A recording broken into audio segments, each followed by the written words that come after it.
सीता जी नहीं मानी, बोली नहीं नहीं प्रभु राम जी, आप तो किसी न किसी ब्राह्मण को आमंत्रित कर दो, मैं किसी ब्राह्मण को भोजन कराना चाहती हूँ।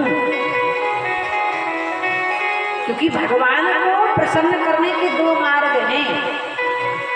एक प्रसन्न करने का मार्ग है जब भागवत जी हो जाए तो रात्रि में हवन डाल दो स्वाहा, तो भगवान प्रसन्न।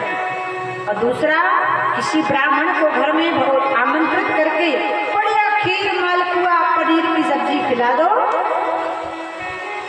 और 500 रुपए का नोट हाथ पे रख दो, तो ब्राह्मण कहेगा आहा, तो भी भगवान प्रसन्न हो जाते हैं, क्योंकि ब्राह्मण के मुख में ही परमात्मा का वास है।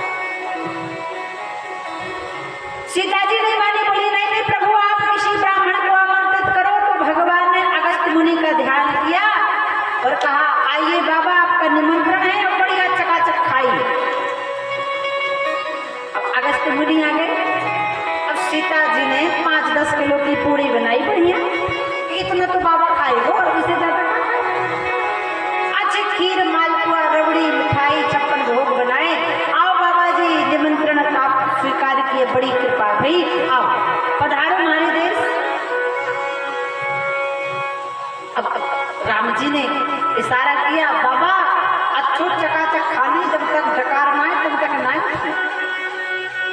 अब भगवान ने इशारा पाया, अगस्त जी समझ गए। अब आसन पर अगस्त जी बैठे, सीता माता भोजन परोस कर लाए, छोटी छोटी कटोरी में, किसी में दाल, किसी में सब्जी, किसी में खीर, किसी में हलवा, किसी में रबड़ी, 56 भोग छोटी छोटी कटोरी में। चलो बाबा प्रसाद पाओ।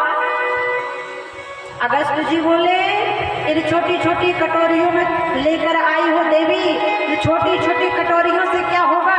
इन कटोरियों का हलवा में नाक में डालूं कि कान में डालूं? सीता जी बोली, घबराओ ना प्रभु, बहुत भंडारे में बहुत भोजन बनाए, आप पाओ, मैं और लेके आऊं। अब अगस्त महात्मा लगे भोजन पाने। एक ही बार में अगस्त जी ने सारी थाली का भोजन समेटा और पा गए। और सीता जी जब तक लेने के लिए मुड़ी तब तक थाली साफ। अब सीता माता रसोई घर लेकर आई और रसोई से लेकर आती, परोसती, और जैसे ही खड़ी होती बाबा साफ कर देते। अब सीता जी तो बहुत चक्की रह रही कि गजब को महात्मा आई हुआ। अब तत्काल रसोई घर में गई, फिर भोजन लाई, फिर परोसा, अब परोस कर खड़ी बस होती महात्मा चट कर जाते। अब माता सीता ने सोचा, मुझसे तो अकेले नहीं होने वाला, अब रिद्धि सिद्धि को बुलाना पड़ेगा। तत्काल गणेश जी का ध्यान किया और कहने लगी, गणपति तुम, गणपति तुम विघ्न विनाशक हो,